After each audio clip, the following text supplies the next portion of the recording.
अच्छे तरीके से उनको समझ आनी चाहिए। अब श्रीलंका ये कह रहा है कि जी टूरिज्म की खातिर, उन लोगों की खातिर जो पाकिस्तान इंडिया का मैच देखना चाहते हैं, हमारे होटल बुकिंग की खातिर, हमारे होटल बुकिंग की खातिर, ये सारा कुछ हो रहा है। अब ये इंडिया की तरफ से वहां से हो रहा है। एंड एक्चुअली अगर किसी भी लेवल पर आकर बात यहाँ तक पहुंच गई है, do you think Pakistan should play on 15 against India? देखिए, बहुत अफसोस की बात है और कोई भी क्रिकेट फैन या क्रिकेट खेलने वाला, देखने वाला नहीं चाहता कि कोई भी मुल्क इस तरह से किसी मुल्क का के मैच को बायकॉट करे या ना खेले।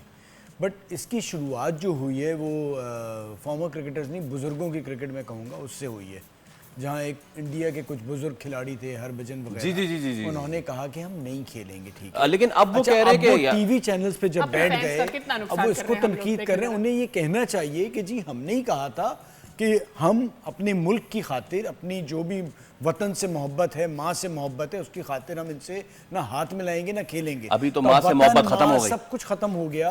अगर पैसों की वजह आ गई है, देखिए आप तो वैसे ही नहीं खेलना चाहिए। आपको याद होगा वो जंग का माहौल, उसके बाद जब इवेंट हुआ था तो उसके बाद ये था कि जी पहला मैच जो था उसमें तो बायकॉट इंडिया पाकिस्तान मैच का ट्रेंड चला था, जब हाथ नहीं मिलाए, क्योंकि उससे पहले सब कर रहे थे।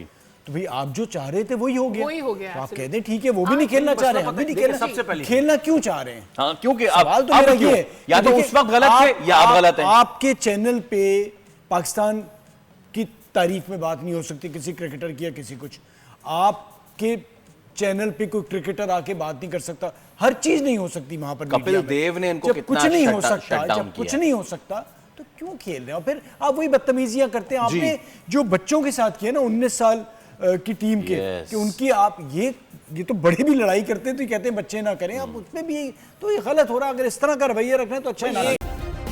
सब्सक्राइब करें और बेल दबाएं ताकि कोई खबर रह न जाए।